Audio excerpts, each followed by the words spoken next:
অন্ধকারের মধ্যেই মাঝে মাঝে হাতুড়ি আর ছেনির টুংটাং শব্দ ভেসে আসছে।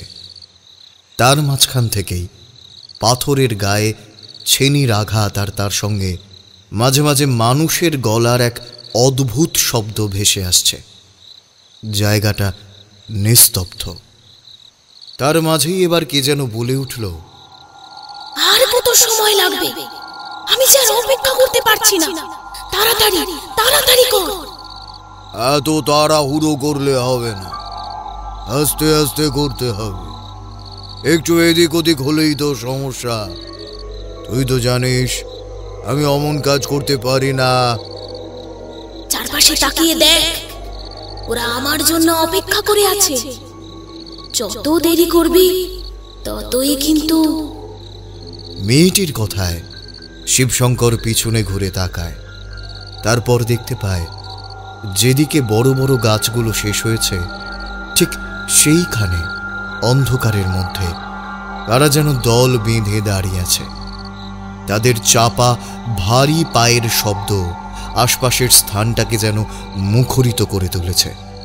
তার কানের কাছে মুখ এনে খিলখিলিয়ে সেই মেয়েটা বলে উঠল, ওরা আমার জন্য অপেক্ষা করছে রে। যত দেরি করবি তত ওদের অপেক্ষা বাড়বে। আর একবার যদি ওরা রেগে ওঠে তাহলে কি করতে পারে সে কথা তুই ভালো করে জানিস। শিবশঙ্কর ভালো করে দেখে এই দিকটা। অন্ধকার হলেও বাইরের দিকটায় চাঁদের আলো এসে পড়েছে। এখানে বড় বড় গাছগুলো ডাল পাতা এমনভাবে বিস্তার করে আছে চাঁদের আলো পর্যন্ত ঢুকতে পারে না। শিবশঙ্কর ভয় পায় না। হাতের হাতুড়িটাকে নামিয়ে রেখে জোর গলায় বলে, যদি আবার আমায় ভয় দেখাবি তাহলে সব ছেড়ে ছুড়ে আমি চলে যাব এখান থেকে। তোর মূর্তি তুই নিজেই বানিয়ে নিবি। মেয়েটা শিবশঙ্করের ঘাড়ের কাছে দাঁড়িয়েছিল, সেখান থেকেই দেখছিল। কিন্তু এইবার শিবশঙ্কর রাগ করেছে বুঝতে পেরে তার সামনে এসে বসে পড়ে। মেয়েটার পরনে একটা কালো রঙের কাপড় জড়িয়ে রাখা, তাছাড়া গোটা শরীরে আর কিছুই নেই। মাথায় খোলা চুল। বয়স খুব বেশি হবে না, কিন্তু মুখ দেখে তার বয়স আন্দাজ করা শক্ত। মুখে অদ্ভুত কাঠিন্য, আর তার সঙ্গে রয়েছে সৌন্দর্য। এমন সুন্দর মেয়ে শিবশঙ্কর কেন তার গ্রামের লোকেরাও আর কোনোদিন দেখেনি। মেয়েটা এগিয়ে এসে শিবশঙ্করের একদম গা ঘেঁষে দাঁড়ায়। সেই অদ্ভুত অচেনা গন্ধটা শিবশঙ্করের নাকে এসে ধাক্কা দেয়। মেয়েটা আবার বলে, তুই তো জানিস তুই ছাড়া আর এই কাজ কেউ করতে পারবে না।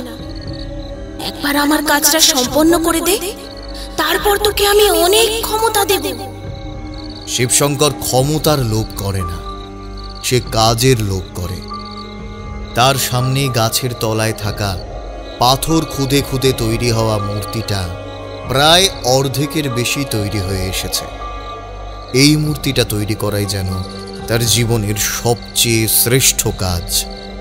কিন্তু পিছনে এসে দাঁড়িয়ে থাকা ওই কালো কালো ছায়া মূর্তিগুলো যেন তাকে বিব্রত করতে থাকে।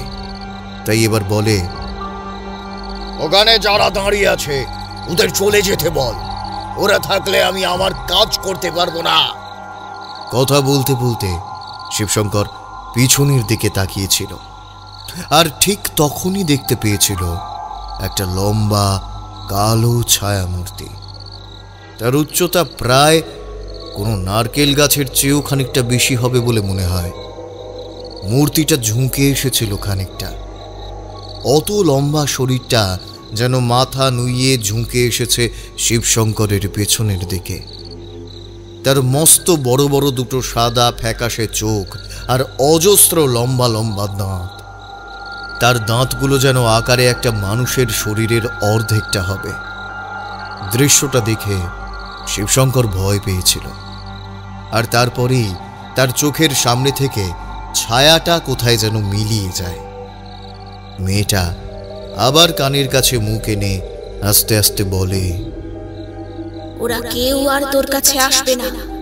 তুই নিশ্চিন্তে কাজ কর, আমি এখানে আছি। শিবশঙ্কর আবার হাতুড়ি তুলে নেয়। ছেনিটাকে পাথরের গায়ে লাগিয়ে নির্দিষ্টভাবে এই অন্ধকারের মধ্যেই পাথরের উপর ফুটিয়ে তুলতে থাকে একটা মূর্তি। মেয়েটা হাঁটতে হাঁটতে গিয়ে দাঁড়ায় গাছগুলোর পেছনে জঙ্গলের অন্ধকারের মধ্যে। তার গায়ের সেই কালো কাপড়টা হাওয়ায় আস্তে আস্তে ছড়িয়ে পড়তে থাকে চারপাশে। একটা ধোঁয়ার কুণ্ডলী তৈরি হয়। কোথায় একটু আগে দেখতে পাওয়া সেই সুন্দর সুদৃশ্য মেয়েটি, তার জায়গায় দাঁড়িয়ে আছে এক অস্থি চর্মসার কঙ্কাল। যেন একটা নারীর কঙ্কালের ওপর কেউ চামড়া বসিয়ে দিয়ে গেছে। মাথার চুল শনের মতো সাদা, ফ্যাকাশে গায়ের চামড়ায় এত ভাঁজ পড়েছে যে ভালোভাবে তার চোখ দেখা যায় না। দুটো চোখের পাতা কোনো রকমে সে খুলে রেখেছে। তার হাতে একটা শক্ত মোটা লাঠি। লাঠির ওপর ভর করে কোনো মতে শরীরটাকে ঝুঁকিয়ে সে হাঁটতে হাঁটতে জঙ্গলের দিকে মিলিয়ে যেতে থাকে। শিবশঙ্করের মুখে তখন ফুটে উঠতে শুরু করেছে হাসি। সে প্রায় নারী মূর্তির বুক পর্যন্ত তৈরি করে ফেলেছে। আর কয়েকটা দিন পেলেই গোটা নারী মূর্তিটাকে তৈরি করে ফেলবে সে। আর তারপর এই জঙ্গলের সেই দেবীকে আবার জাগ্রত করবে। যে গাছের তলায় বসে শিবশঙ্কর কাজ করছিল, সেই গাছের উপরে ডালের উপর বসে থাকা কালো মতো কি যেন একটা জলজলে চোখে একভাবে তাকিয়ে লক্ষ্য করতে লাগলো শিবশঙ্করকে। ঠান্ডা হাওয়া বারবার ছুঁয়ে যাচ্ছিল তাকে। তোমরা নিশ্চয়ই দৈব বাণী কিংবা স্বপ্নাদেশের কথা শুনেছ, তাই না? শুভ শক্তি মাঝে মাঝে দৈব বাণী কিংবা স্বপ্নাদেশের মাধ্যমেই নিজের উপস্থিতি জানান দিয়ে যায়। তাছাড়া মাঝে মাঝে কোথাও সে নিজের অস্তিত্ব বিরাজ করতে চাইলে সেই ক্ষেত্রেও স্বপ্নাদেশ কিন্তু বেশ গভীরভাবে কাজে লাগে। মানে ওই অমুক জায়গায় অমুক লোকটি জানতে পেরেছে তার বাড়িতে কোনো এক দেবতা স্থান পেতে চাইছে, তাই তো? তারপরেই সে পুজো টুজো করে তাকে প্রতিষ্ঠা করে, কিংবা টাকা পয়সাওয়ালা লোক হলে মন্দির তৈরি করে, এমন কিছু। এসব তো লোক ঠকানো ব্যাপার। কেন এ কথা বলছো তা আমি জানি। আসলে এখন ঈশ্বরের নামে, ধর্মের নামে মানুষ এমন ব্যবসা ফেঁদে ফেলেছে যাতে আসল যারা সত্যিকারের এই সমস্ত ব্যাপারে জানে, তারাও সবার সামনে নিজেকে আনতে ভয় পায়। একবার মনে হলো তারানাথের কথা। তারানাথ তো সবার থেকে লুকিয়ে থাকে। যদিও তার ক্ষমতা এখন আগের মতো নেই, তবু এখনো সে যেটুকু জানে তাই যথেষ্ট। এইসব আবার সত্যি হয় নাকি? আপনার কাছে তো অদ্ভুত অনেক কিছুই শোনা যায়, তাই এ কথা না হয় বিশ্বাস করলাম। কিন্তু আবার শুভ শক্তির ক্ষেত্রে যদি এমন হয়, তাহলে অশুভ শক্তির ক্ষেত্রেও কি তাই হয়? তারানাথ সামান্য হাসল। তার মুখে এই রহস্যময় হাসি যতবার দেখা গিয়েছে, তখন আমরা অদ্ভুত কিছু একটা শুনতে পেয়েছি। ঠিক এখন যেমন সে বলল, শুভ শক্তির ক্ষেত্রে তাও দৈব বাণী কিংবা স্বপ্নাদেশের মধ্যে দিয়ে ব্যাপারটা মিটে যায়। অশুভ শক্তির ক্ষেত্রে যা হয় তা অনেক বেশি, তা অনেক ভয়াবহ, বুঝলে? কোনো একজন নির্দিষ্ট মানুষকে দিয়ে সে নিজেকে প্রতিষ্ঠা করে, কিন্তু তারপর সেই মানুষের মাধ্যমে অনেকের ক্ষতি করার চেষ্টা করে। এমন একটা কথা শুনে আমি আর কিশোরী কিছুক্ষণের জন্য চুপ করে রইলাম। তারপর কিশোরী একটু ছোট করে বলল, ক্ষতি করে সেটা না হয় বুঝলাম, কিন্তু নির্দিষ্ট একজন মানুষকে দিয়ে সঠিক বুঝতে পারলাম না। অশুভ শক্তি এত সহজে কোনো স্থানে নিজের আস্তানা তৈরি করতে পারে না। তাছাড়া অশুভ শক্তিকে যে কোনো মানুষ সহজে নিজের সঙ্গে যোগাযোগ স্থাপন করতে দেয় না। অশুভ শক্তির ক্ষমতা কিন্তু অনেক বেশি। যদিও আলো আর অন্ধকারের মাঝে আলোর জয় সব সময় হয়, তবুও আসলে দুনিয়ার বেশিরভাগ কিছুই ডুবে রয়েছে অন্ধকারে। তাই এই অন্ধকারের ক্ষমতা মাঝে মাঝে প্রবল হয়ে দেখা দেয়। ব্যাপারটা তোমাদের ঠিক বোঝাতে পারবো না, তবে মনে করো কোনো এক সময় কোথাও প্রবল বন্যা হলো। ওই বন্যা হবার সময় সেই গ্রামের প্রবল ক্ষতি হয়। মনে করো ওই বন্যা হলো আসলে অশুভ শক্তি, কিন্তু ওই নির্দিষ্ট সময় ছাড়া বাকি সমস্ত সময় ওইখানে বিরাজ করছে এক সুন্দর গ্রাম।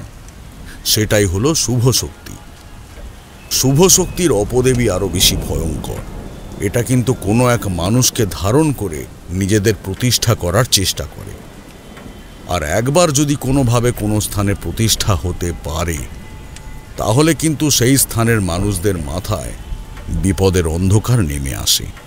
কথাগুলো শুনতে শুনতে যেন মনে হচ্ছিল সে বাইরের দিকে তাকিয়ে কিছু একটা ভাবছে। আমি কিছু বলার আগেই কিশোরী বলল, এইসব তথ্য কথা বুঝবো না ঠাকুরমশাই। এই এমন কোনো অভিজ্ঞতা যদি আপনার থাকে তাহলে সেটাই বলুন না, তাহলেই বুঝতে পারবো। গোটা জীবনে তো আপনার কম অভিজ্ঞতা হয়নি। মানে সত্যি সত্যি আমি... কিশোরী যে শেষের কথাটায় তারানাথকে খোঁচা দেওয়ার চেষ্টা করলো সেটা বুঝলাম, কিন্তু তারানাথের সেদিকে মন নেই। সে তখন বাইরে আকাশের দিকে তাকিয়ে কি যেন একটা বোঝার চেষ্টা করছে। আকাশে কালো মেঘ করে আছে। আমরা যখন এখানে এসে ঢুকেছি তখন এক পশলা বৃষ্টি হয়েছিল। তারপর তেলে ভাজা শেষ করে পাসিং শোয়ে লম্বা কয়েকটা টান দিয়ে আমরা কথা বলতে বলতে ওই অপদেবী এবং তার প্রতিষ্ঠা পর্যন্ত এসেছিলাম। তারপরেই তারানাথ চুপ করল। আমি আর কিশোরী একবার মুখ চাওয়াচাই করলাম। তারপর তারানাথ বলতে শুরু করল। অনেক বছর আগের কথা। সেবার ঘুরতে ঘুরতে গিয়েছিলাম উত্তরের দিকে। জায়গাটার নাম মনে নেই। উত্তরের দিকে এক উঁচু রুক্ষ পাহাড়ি গ্রাম। অনেক হাঁটতে হাঁটতে অনেক গ্রাম পেরিয়ে তবে সেইখানে গিয়ে পৌঁছেছিলাম। সেই গ্রামটাই হলো সমতল ভূমির শেষের দিকে। তারপর থেকে পাহাড়ি জায়গা শুরু হয়েছে। গ্রামের শেষে এক ঘন জঙ্গল। আমাদের এদিককার মতো জঙ্গল নয়, বড় বড় গাছ, নিচের দিকে গাছের গুঁড়ি আর কাণ্ডের সাথে জড়িয়ে থাকা লতাগুলো সামান্য। তবে জঙ্গলে প্রবেশ করা যায় না এমন নয়, প্রবেশ করা যায়, কিন্তু ভেতরে ঢুকে পড়লে সবকিছু কেমন যেন একই রকম মনে হয়। মাথার উপরে বিশাল উঁচু উঁচু গাছ এবং তার উপরে সেই গাছের কাণ্ড ডালপাতা এমনভাবে ছড়িয়ে আছে যে দিনের বেলাও ভালোভাবে সূর্যের আলো প্রবেশ করতে পারে না। রাতের কথা তো বাদই দিলাম। তারপর রাতের দিকে আবহাওয়া ভীষণ ঠান্ডা হয়ে যায়। দিনের বেলা একরকম হলেও রাতের বেলা সেখানে বাইরে চট করে থাকা যায় না। আমি সেই গ্রামে গিয়ে পৌঁছেছিলাম একদিন হঠাৎ করে এক সাধুর সঙ্গে ঘুরতে ঘুরতে। রেলগাড়িতে করে সেই সাধুর সঙ্গে সেই গ্রামের আগের গ্রামে গিয়েছি। সেখানে সাধুর দিন তিনেক থাকার কথা। সাধু একদিন আমায় ডেকে বললেন, তারানাথ, এখানে আমায় একদিন থাকতে হবে। এ বাড়িতে বাস্তুর দোষ দেখা গেছে। সে সমস্ত নিয়ে আমি একটু ব্যস্ত থাকব। তুমি শুধু শুধু এখানে বসে সময় নষ্ট করবে কেন? তুমি একটা কাজ করতে পারো। এখান থেকে 2 স্টেশন দূরে নেমে সেখান থেকে উত্তর পশ্চিমের দিকে একবেলার পথ হেঁটে গেলে একটা ছোট্ট পাহাড়ি গ্রাম পড়বে। ঠিক পাহাড়ি গ্রাম নয়, পাহাড়ের আগে এখানে একটা নদী আছে। সেই নদী পেরিয়ে তোমায় যেতে হবে। জায়গাটা বেশ ভালো। তাছাড়া সে গ্রামের চারপাশে জঙ্গল, ফাঁকা সমতল ভূমি সব কিছুই রয়েছে। তুমি সেইখান থেকে একদিন ঘুরে আসতে পারো। যদি তুমি না ফেরো তাহলে আমি সেখানে যাব। তোমার সঙ্গে সেখানে 2 দিন থেকে তারপরে বেরিয়ে পড়ব। আর যদি ফিরে আসো তাহলে কিন্তু 3য় দিনের মাথায় আসবে, না হলে আমি 4র্থ দিন সকালে বেরিয়ে পড়ব। সাধুর সঙ্গে এমন কথা হলো, কারণ একবার যদি আমরা হারিয়ে যাই তাহলে দেখা পাওয়া মুশকিল। কে কখন কোথায় থাকবো তা তো আর বলা যায় না। মনে মনে আমরা পথ করে নিলাম। 3য় দিনের মধ্যে আমি এসে না পৌঁছলে 4র্থ দিন সাধু বাবা বেরিয়ে পড়বে, এটাই ঠিক হলো। সেই দিনই বেরিয়ে পড়লাম। তখনও দিনের আলো রয়েছে। রেল স্টেশন থেকে রেলগাড়িতে 2টো স্টেশন গিয়ে তারপর সেখান থেকে লোকজনকে জিজ্ঞাসাবাদ করে নদী পেরিয়ে সেই গ্রামে যখন পৌঁছালাম, ততক্ষণে প্রায় সন্ধে পেরিয়ে রাত নামতে শুরু করেছে। অচেনা অজানা জায়গা, রাতের বেলা এখানে বাইরে থাকার মতো বোকামি করা ঠিক হবে না, তাই গ্রামের ভেতরে গিয়ে ঢুকলাম। গ্রামের ভেতরে যে কোনো এক গৃহস্থের বাড়িতে রাতের বেলা আশ্রয় নেব, এমনটাই ভাবছি। তা বেশ কয়েকটা বাড়ি পেরিয়ে এলাম, সব বাড়ির দরজা বন্ধ। একটা বাড়ির দাওয়ার কাছে দেখি হ্যারিকেন জ্বালিয়ে একটা লোক বসে আছে। দূর থেকে দেখলাম তাকে, বললাম, রাতের জন্য আশ্রয় মিলবে? বড় বিপদে পড়ে। আমার কথাটা শেষ হলো না। দাওয়ার কাছে বসে সবে বাড়ির একপাশে একটা অন্ধকারের দিকে তাকিয়েছি, হঠাৎ সে চিৎকার করে উঠল, আবার এসেছিস তুই? তোকে বলেছি না আমি যাব না তোর কাছে। এমন অদ্ভুত ভয়ঙ্কর ভাবে সে চিৎকার করে উঠেছিল যে তোমাদের বলে বোঝাতে পারবো না। হাতের কাছে থাকা হ্যারিকেনটা সে ছুঁড়ে মারল দাওয়ার একপাশে। মাটির উপর পড়ে ঝনঝন শব্দে সেটা ভাঙতেই আলোটা দপ করে নিভে গেল। আর ঠিক সেই মুহূর্তেই যেন সে আমায় দেখতে পেয়েছিল। তার 2 চোখে একটা প্রচণ্ড ভয় আর তার সঙ্গে ঘৃণা দেখতে পেয়েছিলাম এক মুহূর্তের জন্য। এমন দৃশ্য দেখে তো আর সেখান থেকে চলে যাওয়া যায় না। সে তখন ভয়ে ঠকঠক করে কাঁপছে। আমায় দেখতে পেয়ে একটু কৌতূহলের দৃষ্টিতে তাকিয়ে রইল আমার দিকে। আমি আবার বললাম, কি হলো? হঠাৎ করে এমন রেগে উঠলে কেন? আরে আমি তো তোমার কোনো ক্ষতি করতে আসিনি, আমি এসেছি আশ্রয়ের জন্যে। চারপাশটা অন্ধকার, আকাশে চাঁদের আলো যেটুকু রয়েছে সেটুকু ছাড়া আর কিছুই নেই। সেই চাঁদের আলোয় সে আমাকে ভালোভাবে দেখতে না পেয়ে কেমন যেন কাঁপা কাঁপা গলায় প্রশ্ন করল, কে তুমি? এখানে তো তোমায় দেখিনি, তুমি কি তাহলে ওর সাথে এসেছো? আমি কারোর সাথেই আসিনি, আমি এখানে একাই এসেছি। কিন্তু তুমি যাকে দেখতে পেয়েছিলে তাকে যেন একবারের জন্য আমিও দেখতে পেয়েছি, একটা মেয়ে তো। আমার কথায় শিবশঙ্কর আমার দিকে তাকিয়ে রইল কিছুক্ষণ, তারপর হঠাৎই বাচ্চাদের মতো হাউমাউ করে কাঁদতে কাঁদতে আমার কাছে এগিয়ে এলো। আমার 2টো পা জড়িয়ে ধরে মাঠের উপর বসে পড়ে বলল, না না, বড় ভুল করে ফেলেছি সাধু বাবা, বড় ভুল করে ফেলেছি, আমাকে বাঁচান, আমাকে বাঁচান, আমাকে বাঁচান। শিবশঙ্কর আমার কাছে আসতেই একটা অদ্ভুত গন্ধ পেয়েছিলাম, পচা মাংস আর তার সঙ্গে পচা জলের গন্ধ। অনেক দিনের বদ্ধ জলের মাঝে যদি কোনো কুকুর বিড়ালের মৃতদেহ রেখে দেওয়া হয় তাহলে যেমন গন্ধ বেরোবে তেমন গন্ধটা আসছে আমার সামনে বসে থাকা লোকটার শরীর থেকে। তার নাম শিবশঙ্কর, সেটা পরে জানতে পেরেছিলাম। তা তাকে বললাম, আরে ওঠো ওঠো, কি হয়েছে? কি হয়েছে আমাকে খুলে বলো, আমি তোমার সাহায্য করার চেষ্টা করছি। কিন্তু যেই মেয়েটিকে দাঁড়িয়ে থাকতে দেখলাম, সে কে? আবার তার চোখে মুখে একটা ভয় ফুটে উঠল। চাঁদের আলো ও সেই অন্ধকারের মাঝেও যেন আমি সেটা দেখতে পেলাম। একরকম হাত ধরে আমায় টানতে টানতে নিয়ে গেল তার ঘরের ভেতর। তারপর দরজা বন্ধ করে দিল দড়াম শব্দ করে। বিছানার একপাশে আমি বসে রয়েছি। শিবশঙ্কর ঘরের মধ্যে পায়চারি করছে, বিড়বিড় করে কি যেন বলছে সব। আমি বুঝতে পারছি তার মন শরীর দুটো কেমন যেন বিক্ষিপ্ত হয়ে রয়েছে। একটু আগে সত্যি সত্যি বাড়ির চৌহদ্দির বাইরে সেই অন্ধকারের মধ্যে একটা মেয়ের মতো কাউকে দাঁড়িয়ে থাকতে দেখেছিলাম। একটু পরে শিবশঙ্কর থামল, আমার কাছে এসে মাটির উপর ধপ করে বসে পড়ল। 2 হাতে নিজের মাথা এমনভাবে চেপে ধরল যেন মাথার চুল ছিঁড়ে ফেলবে।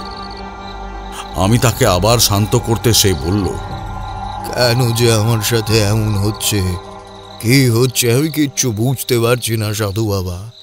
আমার সঙ্গে কেন? আমি তো কিছু করিনি, আমি তো কারোর ক্ষতি করিনি, তাহলে কেন? আহা, কি হয়েছে সেটা আমায় খুলে না বললে তো আমি কিছু করতে পারবো না। তুমি আমায় সব বলো, দেখি তোমায় বিপদ থেকে উদ্ধার করতে পারি কিনা। আমার কথা শুনে শিবশঙ্করের মুখে একটা হাসি ফুটল। এরপর সে বলতে লাগলো এক আশ্চর্য কথা। অনেক আগের কথা সাধু বাবা।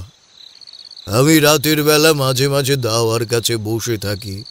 আপনি তো দেখেছেন, রাতের বেলায় ভীষণ ঠান্ডা, কিন্তু আমার তা গায়ে লাগে না। চাদর জড়িয়ে বাইরে বসে থাকতে আমার খুব ভালো লাগে। যখন খুব বেশি হাওয়া দেয় তখন ঘরে এসে ঢুকে পড়ি, কিন্তু বদ্ধ ঘরের মধ্যে একা একা রাতের বেলা থাকতে থাকতে কেমন যেন লাগে। বাবা মা দুজনেই অনেক আগে মারা গেছে। আমি একাই কোনো রকমে এই ঘর নিয়ে থাকি। নদীতে মাছ ধরি আর অবসর সময়ে মাটি পাথর দিয়ে মূর্তি বানাই। সব আপনাকে পরে দেখাবো। সেদিন রাতের বেলা পাশের গ্রামে গিয়েছিলাম নদী পেরিয়ে। সেখানে মাটি দিয়ে মূর্তি তৈরি করার একটা কথা হয়েছে। সেখান থেকে ফিরতে ফিরতে সন্ধ্যা পেরিয়ে গেছে। বাড়ির চৌহদ্দির মধ্যে ঢুকে দাওয়ার উপর উঠতে যাব, এমন সময় দেখি দাওয়ার এক পাশে ওই যে অন্ধকার কোণের দিকে আপনি কিছু একটা দেখেছিলেন, সেইখানে কে যেন বসে আছে। দুটো হাঁটুর মাঝখানে তার মাথাটা মুজে রাখা, একদম দু হাত মাথার নিচে অদ্ভুতভাবে ঝুলছে।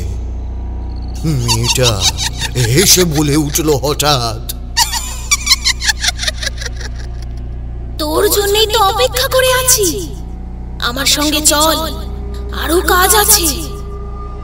আমি ভয় পেয়ে গেলাম, কারণ তার গলা মোটেই কোনো সাধারণ মেয়ের মতো নয়। তাছাড়া রাতের বেলায় এমন সময় আমার বাড়ির কাছে মেয়ে আসবে কোত্থেকে? বুকের ভেতরটা কেমন যেন ভয় করে উঠল। সে মাটি থেকে উঠে দাঁড়াতেই অবাক হয়ে দেখলাম মানুষের চেয়ে প্রায় 1.5 গুণ লম্বা তার শরীর। তার মাথাটা আমার দাওয়ার কাছে, চালের কাছে একদম ঠেকে গিয়েছে। ভয়ে আতঙ্কে আমার গোটা শরীর কেমন যেন হয়ে গেল।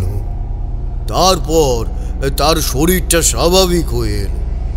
সে বলল, একটা কাজ তো করেছিস, আর একটা কাজ যে তোকে করতে হবে।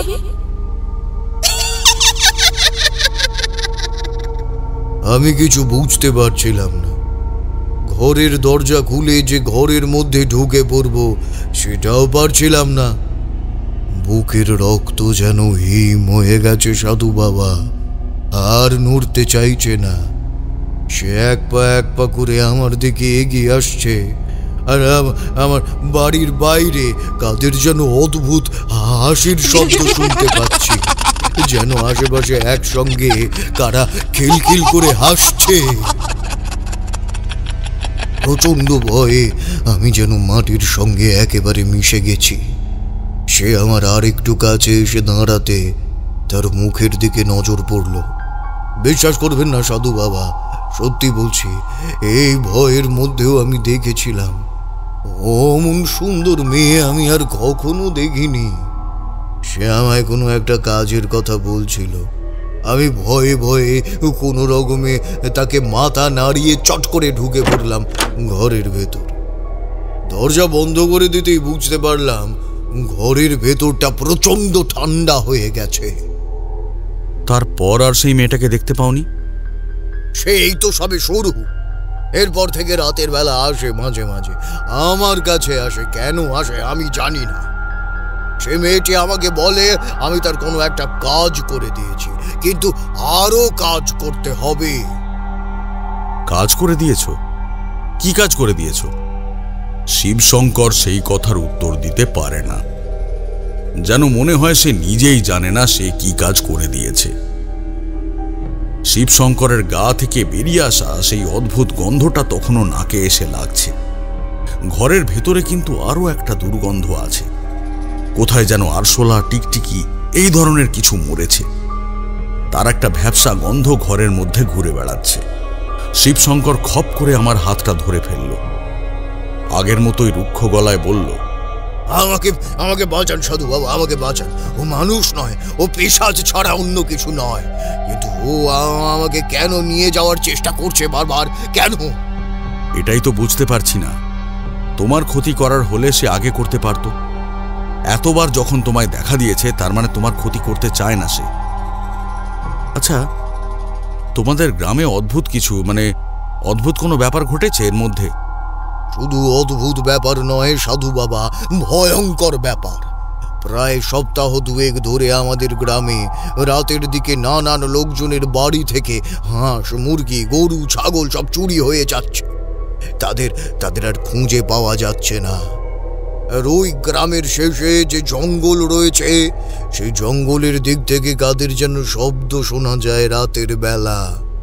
অনেকেই নাকি রাতের বেলায় পথে ফিরতে ফিরতে আলো জ্বলতে দেখেছে, কিন্তু এই জঙ্গলের দিকে রাতের বেলা কেউ যায় না। কিন্তু তুমি যা বলছো তাতে আমার একটা ভীষণ সন্দেহ হয়েছে। আচ্ছা, মনে করে দেখো তো, এই গ্রামে যখন থেকে এসব শুরু হয়, তার আগে সত্যি তুমি কিছু আশ্চর্য কিছু করনি? শিবশঙ্কর অনেকক্ষণ মনে করার চেষ্টা করে, কিন্তু মনে করতে পারে না। তবে এই সব কিছুর মধ্যেই সে আরেকটা আশ্চর্য কথা বলে আমায়। না সাধু বাবা, কিছুই মনে পড়ে না। তবে এই গ্রামে এসব শুরু হওয়ার আগে বেশ কয়েকটা দিন রাতের বেলা অদ্ভুত ব্যাপার ঘটত।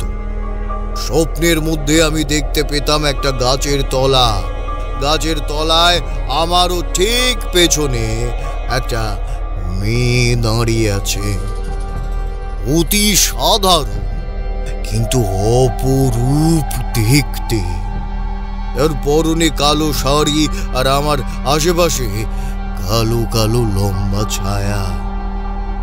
সেই গাছের তলায় বসে পাথর দিয়ে খুদে খুদে একটা মূর্তি তৈরি করছে, একটা নারী মূর্তি। মূর্তিটা বীভৎস। হ্যাঁ, ওই মূর্তির দুটো হাতে ধরা রয়েছে দুটো নরমুণ্ড।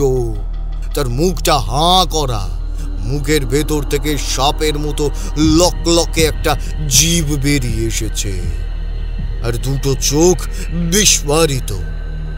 মাথার চুলগুলো লম্বা হয়ে ছড়িয়ে পড়েছে নিচে। সেই মূর্তির পরনে একটা কালো রঙের কাপড় জড়িয়ে রাখা। বোধহয় তাছাড়া আর কিছুই নেই। এমন বিভৎস দর্শন মূর্তি আমি কিন্তু আগে দেখিনি। শিবশঙ্করের কথা শুনে আমি অবাক হলাম।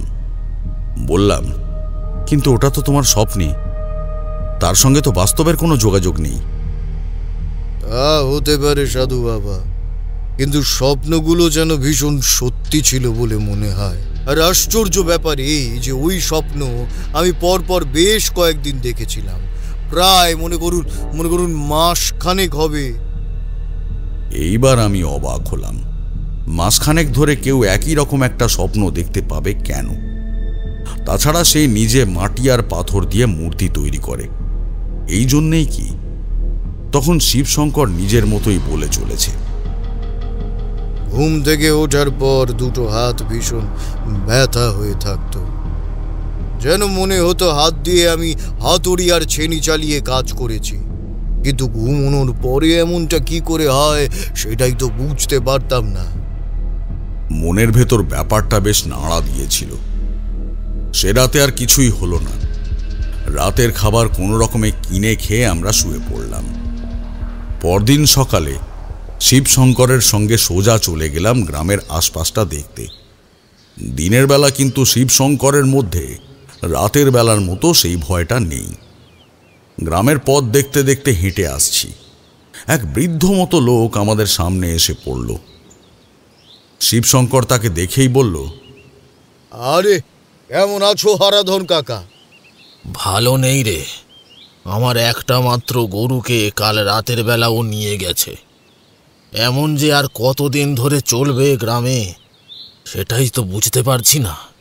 সে কি, তোমার গরুটাকেও নিয়ে গেছে? তুমি তো গরুটাকে বেশ যত্ন করে রাখতে, তাহলে? এরপর হারাধন বলতে লাগলো তার গরু হারিয়ে যাওয়া এবং তার সঙ্গে তার বিভৎস এক অভিজ্ঞতার কথা। গরুটাকে তো ভালো করেই বেঁধে সেধে রাখতাম, কিন্তু কাল রাতে তার মধ্যে থেকেও নিয়ে গেল। কাল রাতে বউ ঘুমিয়ে পড়ার পর আমি একবার ঘর থেকে বাইরে বেরিয়েছিলাম, তখনও কিছুই নেই। যেই হারিকেনটা নিয়ে উপরে উঠে আসতে যাব, এমন সময় দেখি একটা মেয়েলি গলার হাসির শব্দ। একটা মেয়ে যেন খিলখিল করে হাসছে। আমি তো আশেপাশে তাকিয়ে দেখলাম, কোথাও কেউ নেই। হাসির শব্দটা একবার হয়ে আবার বন্ধ হয়ে গেছে। আবার উঠে আসতে যাব, আবার দেখি সেই হাসির শব্দ, কিন্তু কোথা থেকে কে যে হাসছে কিছুই বুঝলাম না। আমি বললাম, আমার সঙ্গে মশকরা? এই, কে কোথায় আছিস রে? হ্যাঁ, বেরিয়ে আয়, বেরিয়ে আয় বলছি। আবার চুপচাপ সবকিছু। ঠান্ডা হাওয়া দিচ্ছে। সে তো তোমরা ভালো করেই জানো কাল রাতে কি ঠান্ডা হাওয়া দিয়েছিল। আমি তাড়াতাড়ি ঘরে ঢুকে আসতে যাব, দাওয়ার কাছে উঠে দাঁড়িয়েছি। পেছনের দিকে তাকিয়ে এদিক ওদিক দেখছি। গোয়াল ঘরের কাছে গরুটা রাতের বেলা না ঘুমিয়ে থাকলে আমি বাইরে বেরোলেই মুখে শব্দ করে। কাছে গিয়ে দাঁড়াতে হয় একটু, কিন্তু আজ আর তেমন কিছু হলো না। আমি ভাবলাম হয়তো ঘুমিয়ে রয়েছে। আমি আবার উঠে যাব, এমন সময় গায়ে কি যেন পড়ল। হ্যারিকেনটা তুলে নিয়ে গায়ের দিকে হাত দিয়ে দেখি লাল রঙের টকটকে কি যেন একটা। হাত দিতেই বুঝতে পারলাম ওটা রক্ত ছাড়া আর কিছু হতে পারে না। বুকের ভেতরটা শিউরে ওঠার সঙ্গে সঙ্গে আর একটা ব্যাপার বুঝতে পারলাম। এতক্ষণ ধরে যে হাসির শব্দটা আমি শুনেছি সেটা অন্য কোথাও থেকে নয়, আমার মাথার ওপরে চালের ওপর থেকে শুনতে পেয়েছি। হ্যারিকেনটা তুলে মাথার ওপর তাকাতেই বুকের রক্ত যেন হিম হয়ে গেল। ঘরের চাল বেয়ে টপ টপ করে নেমে এসে রক্ত আমার গায়ে পড়েছে। এবার আমার পাশে মাটির ওপর সেটা পড়ে মাটি ভিজিয়ে দিচ্ছে। একটু পরে আর টপ টপ করে নয়, স্রোতের মতো রক্ত বেয়ে বেয়ে পড়তে লাগলো। তার সঙ্গে সেই হাসির শব্দ। ঘর থেকে বাইরে বেরিয়ে যে কিছু দেখব সেই সাহসটুকু জোগাড় করতে পারছিলাম না, বুঝলে। কথাগুলো বলতে বলতে বয়স্ক লোকটার দু চোখের কোণে জল এলো। সে রীতিমতো কাঁপতে শুরু করেছে। শিবশঙ্কর তাকে কোনো রকমে ধরে একপাশে একটা বাড়ির ভিটার ওপর বসিয়ে দিল। সর্বনাশ! তারপর? আপনি কিছু দেখতে পাননি? রক্ত তখন টপ টপ করে আমার গায়ে হাতে চারপাশে ছড়িয়ে পড়তে শুরু করেছে। আমি যে চিৎকার করে বউকে ডাকবো সেই সাহসটুকু নেই। এমন সময় বউ বোধহয় কিছু একটা বুঝতে পেরে ঘর থেকে বাইরে বেরিয়ে এসেছে। দেখি তার হাতে হ্যারিকেন। আমায় এমনভাবে দাঁড়িয়ে থাকতে দেখে আর রক্ত দেখে সে তো ভয়ে চিৎকার করে ওঠে। তার চিৎকারেই বোধহয় আমার সম্বিত ফিরেছিল। তাড়াতাড়ি হারিকেনটা নিয়ে ঘর থেকে বাইরে বারান্দার কাছে প্রায় ছুটে চলে গেলাম। তারপর লাফিয়ে নামলাম উঠোনের কাছে। চালের উপর দিকে তাকাতেই চাঁদের আলোয় দেখতে পেলাম। সেটা না দেখায় বোধহয় ভালো ছিল। এতক্ষণ একটানা কথা বলে চলেছিল তারানাথ। এইবার চুপ করতে কিশোরী বলে উঠল, টালির উপর ওই হারাধন নামে লোকটি কি দেখতে পেল? টালির ওপর তাকিয়ে সে দেখতে পেয়েছিল একটি মেয়ে বসে আছে। সাপ যেভাবে বুকে হেঁটে এগিয়ে যায়, মেয়েটাও সেভাবে বুকে ভর দিয়ে চালের ধার বরাবর একদম ধারের দিকে মাথা ঝুলিয়ে বসে আছে। তার মুখে রক্ত, হাতের কাছে ধরা একটা মাংসখণ্ডের মতো কিছু। সেটা থেকে গলগল করে রক্ত বের হচ্ছে প্রথমে, তারপর সেটা গড়িয়ে পড়ছে নিচের দিকে। হারাধন তার দিকে তাকাতেই সেই মেয়েটিও সেদিকে তাকালো। তারপর হাসতে হাসতে এক অদ্ভুত গলায় বলল, রাতের বেলা ঘর থেকে বাইরে বেরোবি না। আমার খিদে পেলে আমি কিন্তু মানুষ খেতেও পারি। এমন একটা কথা শুনে হারাধন ভয় পেয়ে গেছিল। তার বউ ছিল, তাই কোনো রকমে দুজনে মিলে ছুটে ঘরের ভেতরে ঢুকে গিয়েছিল। বাকি রাতটা ঘরের দরজা বন্ধ করে তারা বসে থাকলেও পরদিন সকালে উঠে গরুটার চিহ্ন মাত্র দেখতে পায়নি। শুধু বারান্দার আশেপাশে ছড়িয়ে ছিটিয়ে ছিল রক্ত। তার মানে শিবশঙ্কর যে মেয়েটিকে দেখেছিল সেই মেয়েটিকেই হারাধন দেখেছিল, কিন্তু সেই মেয়েটি কে আর কেনই বা এমন কাজ করেছে? এটা তখনও পর্যন্ত আমিও বুঝতে পারিনি। তবে বুঝতে পারছিলাম শিবশঙ্করের স্বপ্ন, সেই মেয়েটা, এই গ্রামের বিপদ, সবকিছু যেন একটা সুতোয় বাঁধা। কারণ 2 সপ্তাহ আগেই এসব শুরু হয়েছে, আর তার আগেই শুরু হয়েছিল শিবশঙ্করের সেই স্বপ্ন। হারাধনের সঙ্গে কথা বলে আমরা সেখান থেকে বাড়িতে ফিরে এলাম। তখন দুপুর হয়েছে।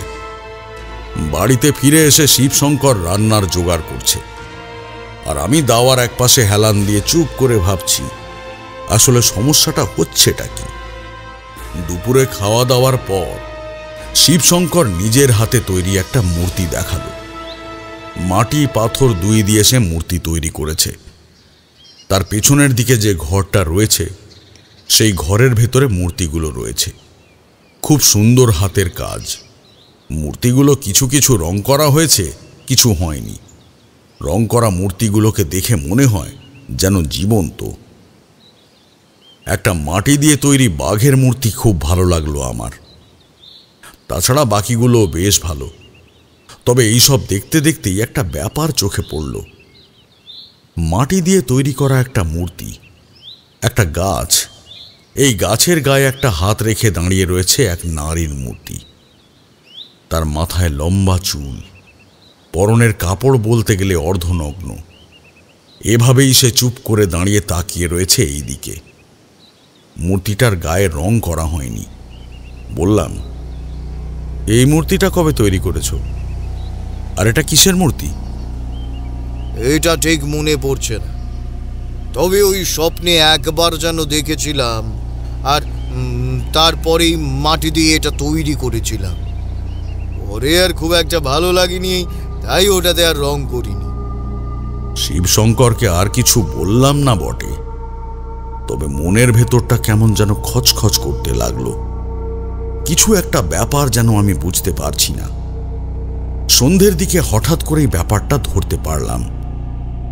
গাছের গায়ে হাত দিয়ে যে মূর্তিকে আমি দাঁড়িয়ে থাকতে দেখেছিলাম সেটা অন্য কিছু নয়, ওটা হলো এক ভয়ঙ্কর উপদেবী রাশিনার প্রতিমূর্তি।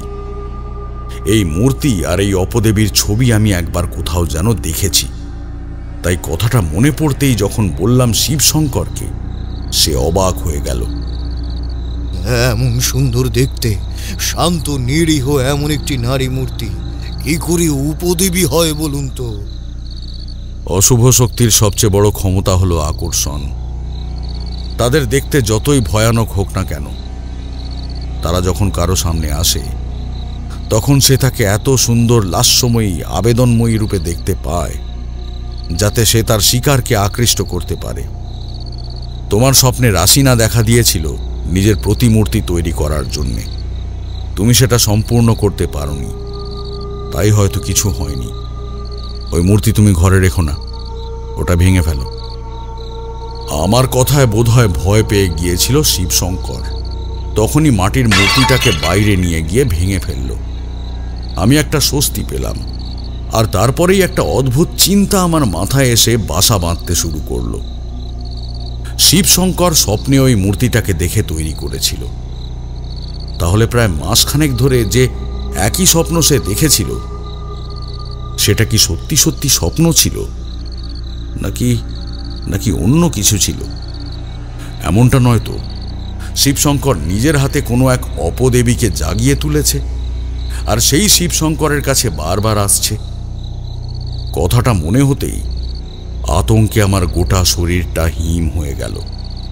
তখন সন্ধেবেলা, ঘরের দরজা বন্ধ, জানলার পাল্লাটা সামান্য ফাঁকা। কথাটা ভেবে জানলার দিকে তাকিয়েই চমকে উঠলাম। জানলার ধারে দাঁড়িয়ে রয়েছে একটি মেয়ে। মেয়ে? হ্যাঁ, মেয়ে। আমি প্রথম তাকে দেখেছিলাম, আর তারপরেই তাকে শিবশঙ্কর দেখতে পেয়ে প্রায় চিৎকার করে বলল, ওই যে আবার এসেছে সাধু বাবা, ও আবার এসেছে। আমি কিছু বলতে যাব, তার আগেই আরো একটা অদ্ভুত ব্যাপার আমার চোখে পড়ে গেল। জানলার পাল্লা আর গরাদের মাঝে সামান্য ফাঁক ছিল। সেই মেয়েটা অদ্ভুতভাবে একটা কালো ছায়ার মতো সেই জানলার গরাদের সামান্য ফাঁক দিয়ে ঘরের ভেতরে ঢুকে পড়ল। ঘটনাটা এত দ্রুত ঘটে গেল যে আমি কিছু বলতে যাব তার আগেই দেখি ঘরের মাঝখানে এসে দাঁড়িয়েছে সে। ঘরের ভেতরের হ্যারিকেনটা দপদপ করে নিভে ভেঙে গেছে। এইবার সেই গম্ভীর গলায় মেয়েটা বলল, তোকে বলেছি না এখনো কাজ বাকি আছে, চল তোকে আমার সঙ্গে যেতেই হবে, না হলে কিন্তু তোর বড় সর্বনাশ হবে, কোনো ক্ষমতা তুই পাবি না। এই এই তুমি কে? তুমি কে? চলে যাও এখান থেকে, চলে যাও। তুমি কে? কে? আমি কিচ্ছু চাই না, কোনো কিচ্ছু চাই না আমি। তুমি চলে যাও, চলে যাও এখান থেকে। মেয়েটা কিন্তু গেল না। সে একবার রক্তচক্ষুতে আমার দিকে তাকালো। আমি কিন্তু দেখতে পাচ্ছি মেয়েটা আমার দিকে তাকিয়ে দেখছে। বয়স কত হবে? 15 কিংবা 16 কিংবা তার চেয়ে একটু বেশি। কালো একটা ঘন কাপড় তার গায়ে জড়িয়ে রাখা। কাপড় ছাড়া আর কিছু নেই। ঘরের ভেতরে হাওয়া নেই, অথচ তার মাথার চুলগুলো উড়ছে। মুখে একটা অদ্ভুত হাসি। অন্ধকারের মধ্যেও তার মুখটা কিভাবে যে দেখতে পারছিলাম জানি না। শিবশঙ্কর 2 হাতে নিজের মুখ ঢেকে চিৎকার করতে শুরু করেছে। মেয়েটা শিবশঙ্করের দিকে এগিয়ে যাবে, আমি ঠিক সেই মুহূর্তে সামনে ঝাঁপিয়ে পড়লাম। শিবশঙ্কর বিছানার একপাশে বসেছিল। তার একটা হাত ধরে হ্যাঁচকা টান মেরে তাকে পেছন দিকে সরিয়ে আনতেই সেই মূর্তি এবার আমার দিকে তাকালো। তুই আমাকে আটকাতে পারবি না, ওর আত্মা আমার কাছে বন্ধ আছে, আমি চাইলেই ওকে যে কোনো মুহূর্তে মারতে পারি, কিন্তু ওকে মারবো না। আমার একটা কাজ ওকে করে দিতে হবে। আমি শিবশঙ্করের দিকে তাকালাম। সে তখনও 2 হাতে মুখ ঢেকে ভয়ে কাঁপতে শুরু করেছে। সেই মেয়েটি এবার হেসে উঠল। তারপরে কি যেন একটা করতেই একটা আশ্চর্য ব্যাপার ঘটল। শিবশঙ্করের শরীরটা ছিটকে গিয়ে পড়ল ঘরের কোণে। তার মাথা ফেটে গল গল করে রক্ত বেরোতে লাগলো। ছিটকে পড়ার সঙ্গে সঙ্গেই শিবশঙ্কর জ্ঞান হারিয়ে ফেলেছে। মেয়েটি এবার আমার দিকে তাকিয়ে হাসতে হাসতে বলল, আমি কঙ্কিনী, আমায় প্রতিষ্ঠা করেছে ও নিজে, কিন্তু এখনো রক্ত দিয়ে আমায় জীবিত করা বাকি আছে, সেই কাজ ওকে করতে হবে। কিন্তু কেন? কেন শুধু শুধু তুমি ওর ক্ষতি করার চেষ্টা করছো? কেন? ও তো তোমার কিছু ক্ষতি করেনি, আর ও তো নিজে তোমায় প্রতিষ্ঠা করেনি। সে কথা ও আমায় বলেছে। ওকে দিয়েই আমি আমার মূর্তি তৈরি করেছি। ওই জঙ্গলের মাঝে সে মূর্তি আছে। এখন নিজের রক্ত দিয়ে সেই মূর্তিতেও প্রাণ প্রতিষ্ঠা করলে জঙ্গলে আমি থাকবো। এই কাজ করার আগেই এক সাধু ওই জঙ্গলে এসে ওকে উদ্ধার করে নিয়ে যায়, কিন্তু সে ওকে পুরোপুরি ভাবে উদ্ধার করতে পারেনি। আমি ওকে আর আমার বশে আনতে পারছি না। ওর আত্মা আমার কাছে থাকলেও ওর শরীর এবং শরীরের মধ্যে থাকা আত্মাটুকুকে আমি আর নিজের মধ্যে আনতে পারছি না। আমি কিছু বুঝলাম না, শুধু এইটুকুই বুঝলাম কোনো কারণে সে নিজের কাজ করতে পারছে না, আর তাই বারবার সে শিবশঙ্করকে নিয়ে যাওয়ার চেষ্টা করছে, কিন্তু শিবশঙ্কর যেতে চাইছে না। এরপর হঠাৎ করে ঘরের ভেতরটা কেমন যেন শূন্য হয়ে গেল। জানলার পাল্লাটা একবার দড়াম শব্দ করে বন্ধ হয়ে গেল। আমি তাড়াতাড়ি ঘরের ভেতর হ্যারিকেনটা জ্বালাতে দেখতে পেলাম মাটির উপরে পড়ে রয়েছে শিবশঙ্কর। তাকে তুলে কোনো রকমে একটা কাপড় দিয়ে মাথার রক্তটা মুছে দিলাম। সে রাতে অনেকক্ষণ রক্তক্ষরণের পর শিবশঙ্কর ঠিক হয়ে গেল।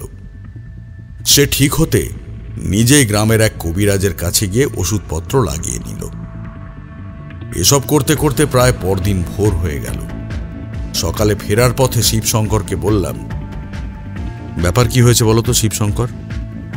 তুমি আমায় যেন কিছু একটা বলছো না।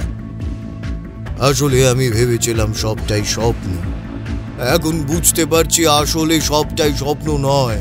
সেই প্রথম দিন থেকে জঙ্গলের মাঝে পাথরের মূর্তি তৈরি করা, যা যা দেখেছি আমি, তার সবকিছুই সত্যি কথা।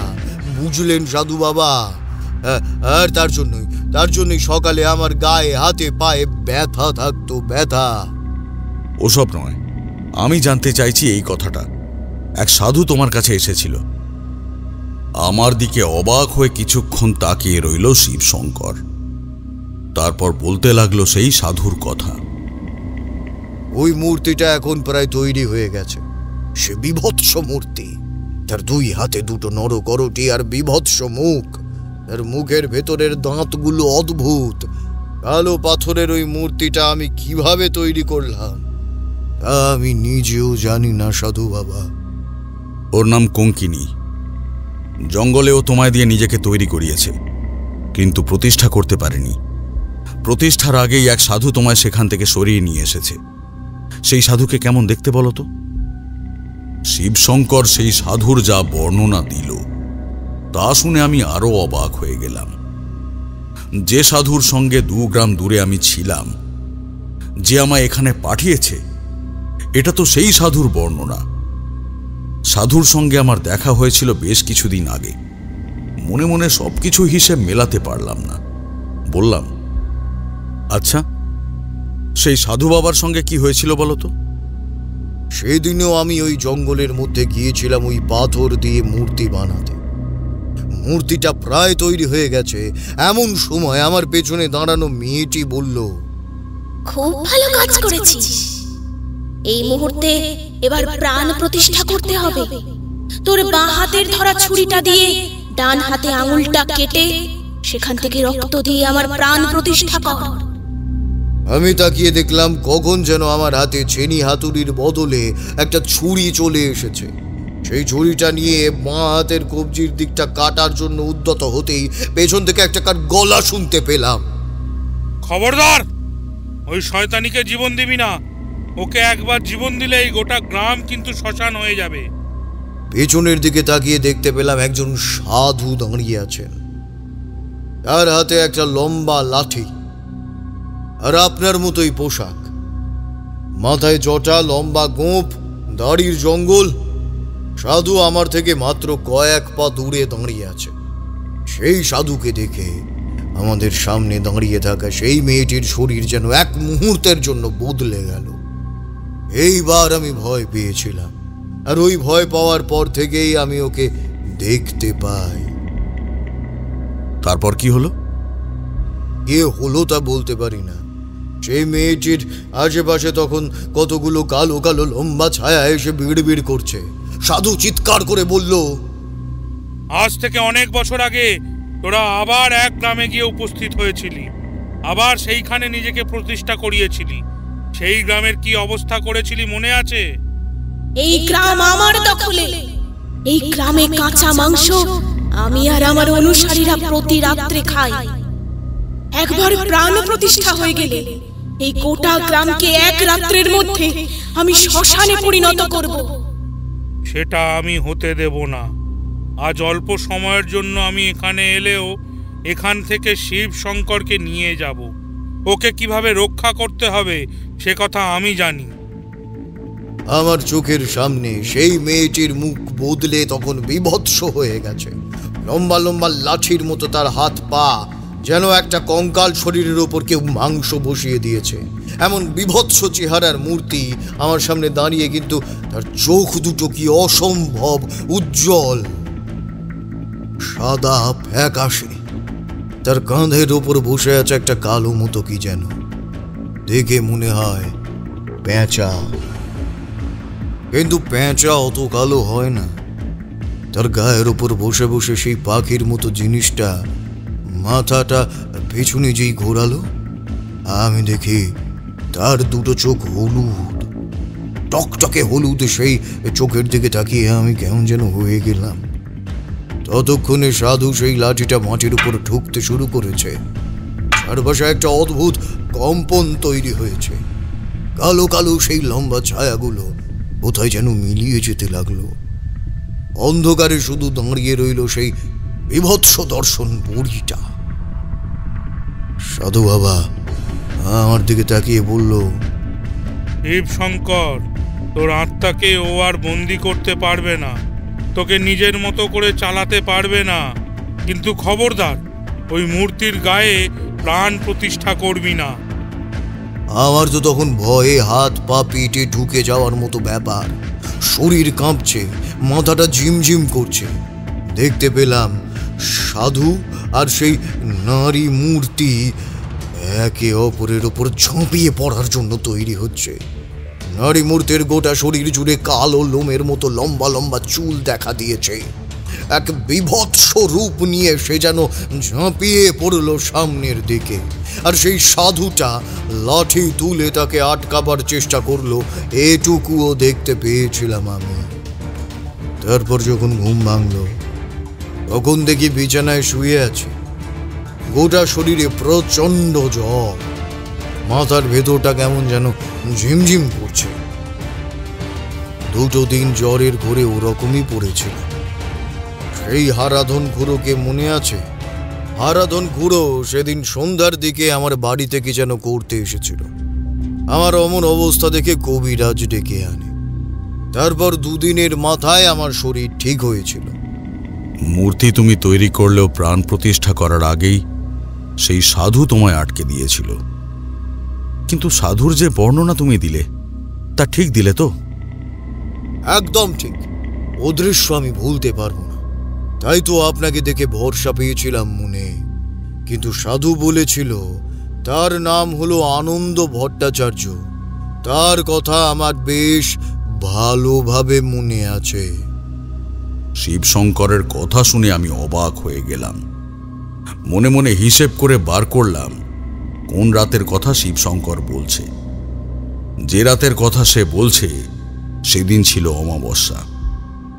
আর আমার মনে আছে অমাবস্যার রাতে সাধুর সঙ্গে আমি যেখানে ছিলাম সেখানে সে এক অদ্ভুত কথা বলেছিল। তারানাথ, আজ রাতে আমার একটা বিশেষ কাজ আছে বুঝলে। যে গাছের তলায় আমরা আস্তানা গেড়েছি, তুমি সেখানে থেকো। সেখান থেকে অন্য কোথাও যেও না। আজ অমাবস্যার রাত। কিন্তু আপনি বলেছিলেন সেই কাজ করতে আপনার আরো দেরি আছে, তাহলে এত তাড়াতাড়ি? আজ রাতেই সে কাজ করতে হবে। আমি জানি তোমার কৌতূহল হচ্ছে। বিশেষ সময় তুমি সব কিছুই বুঝতে পারবে তারানাথ। তবে আজ রাতেই সেই কাজ না করলে বড় সর্বনাশ হয়ে যাবে। আপনি আমাকে এত কিছু বলেছেন, এত বিষয়ে এত কথা বলেছেন, তাহলে এই ব্যাপারটা কেন আমায় বলছেন না? তুমি তো জানো তারানাথ, সব কিছুর জন্য একটা বিশেষ সময় থাকে। সেই নির্দিষ্ট সময় ছাড়া কোনো কিছুই করা সম্ভব হয় না। মনে করো এই কারণেই এর জন্য কোনো একটা নির্দিষ্ট সময় আছে। তবে আমি জানি যে কাজ করতে চলেছি সেই কাজে সব থেকে বড় অবদান থাকবে তোমার। তার মানে সাধু অকারণে নয়, জেনে বুঝেই আপনাকে সেই পাহাড়ি গ্রামে পাঠিয়েছিল। তিনি তখন জানতেন যে শিবশঙ্করের কাছে আপনি গিয়ে পৌঁছবেন। কিন্তু সাধু নিজে না এসে আপনাকে পাঠিয়ে দিল কেন? সাধু নিজে এসে তো আপনাকে সবকিছু দেখিয়ে দিতেও পারত। কথাটা আমিও ভেবেছিলাম, পরে বুঝতে পারলাম সাধুর ওই বাড়িতে তার সেই পরিচিতের বাস্তুদোষ কাটাবার কাজে তখন সেখানে যাওয়ার প্রয়োজন ছিল, তাই সে আমায় এখানে পাঠিয়েছিল।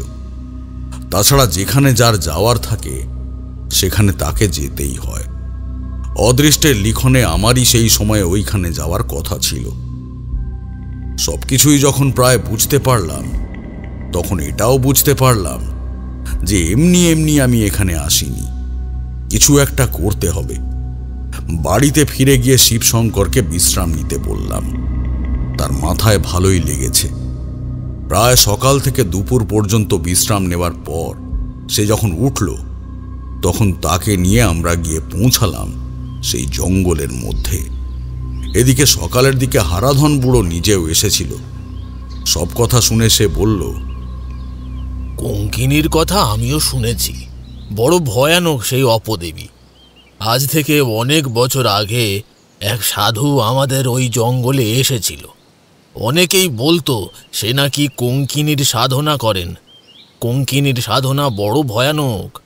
সেই সাধনার পুজোতে কাঁচা মাংস প্রয়োজন হয়, আর প্রয়োজন হয় মানুষের কাটা মাথা, যে মাথা থেকে তখনও রক্ত ঝরবে। এমন দুটো কাটা মাথা সেই মূর্তির দুপাশে রাখতে হয়। বড় ভয়ানক সে পূজা পদ্ধতি। কিন্তু কোনো এক জায়গায় সেই কঙ্কিনীর মূর্তি প্রতিষ্ঠা করে তাকে জীবন দিতে পারলে সেই গোটা জায়গা শ্মশান হয়ে যাবে।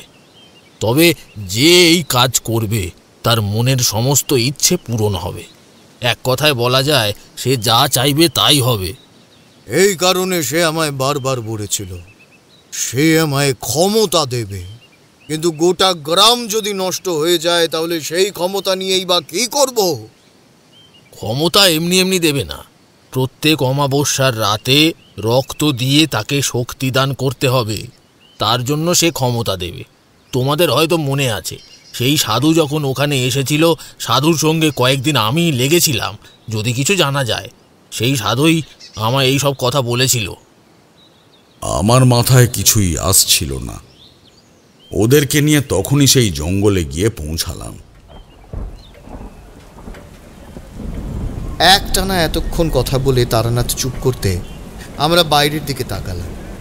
ঝমঝম করে বৃষ্টি পড়ছে, আকাশে অন্ধকার কালো হয়ে নেমে এসেছে। তারানাথ সামনে রাখা পাসিং শোয়ের প্যাকেট থেকে আর একটা সিগারেট বার করে নিল। তারপর তাতে অগ্নি সংযোগ করে বেশ কিছুক্ষণ খুব মন দিয়ে টানতে লাগলো। আমি চুপ করে আছি। কিশোরী বলল, তারপরে আপনি কি করলেন? সেই জঙ্গলে যদি ওই অপদেবী কঙ্কিনীর মূর্তি কোনোভাবে তৈরি হয়েও থাকে, সেটা কি আপনি আটকাতে পেরেছিলেন? তোমাদের তো আগেই বলেছি, এই সমস্ত অপশক্তির ক্ষমতা অনেক বেশি হয়। বিশেষ করে সে যখন নিজের মূর্তি প্রতিষ্ঠা করে গোটা গ্রামে এক ধরনের আধিপত্য বিরাজ করতে শুরু করেছে, তখন তাকে আটকানো কিন্তু সহজ ব্যাপার নয়। দিনের বেলা সে কিছুই করতে পারবে না, তাই দিনের বেলায় আমি ওদের নিয়ে জঙ্গলে গিয়ে পৌঁছালাম। খুঁজে খুঁজে ঠিক সেই জায়গাটা বার করলাম যেখানে শিবশঙ্কর সেই পাথরের মূর্তি তৈরি করেছিল। কিন্তু অবাক কাণ্ড, যে গাছের তলায় সেই মূর্তি তৈরি হয়েছিল, সেই গাছের আশেপাশে মাটিতে কতগুলো ছোট বড় গর্ত। সেই গর্তগুলো সেখানে কেন বুঝতে পারছিলাম না। আশ্চর্য ব্যাপার, এখানে এতগুলো গর্ত কেন? এখানে তো আমি আগেও এসেছি। এইখানে এমন কোনো গর্ত তো কখনো চোখে পড়েনি। এ আছে এখানে।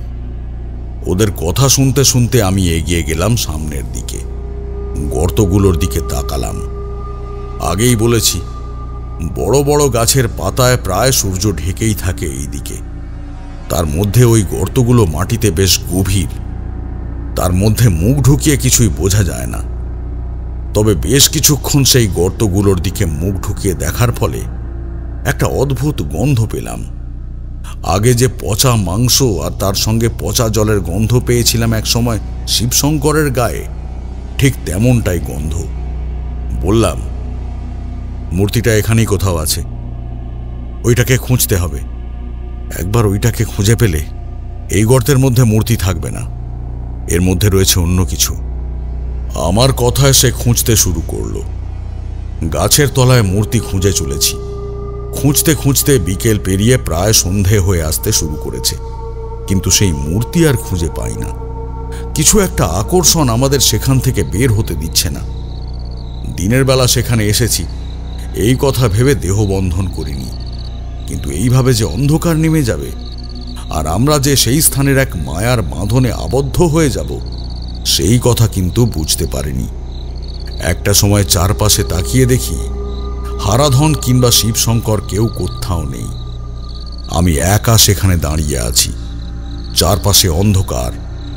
চাঁদের অল্প আলো সেই গাছপালার সামান্য ফাঁক দিয়ে এসে পড়লেও কাছে কিছুই দেখা যায় না। আমার চারপাশে ভারী ভারী পায়ে কারা যেন হেঁটে চলেছে। গলা তুলে ডাকলাম, শিবশঙ্কর, হারাধন খুঁড়ো, তোমরা সব কোথায় গেলে?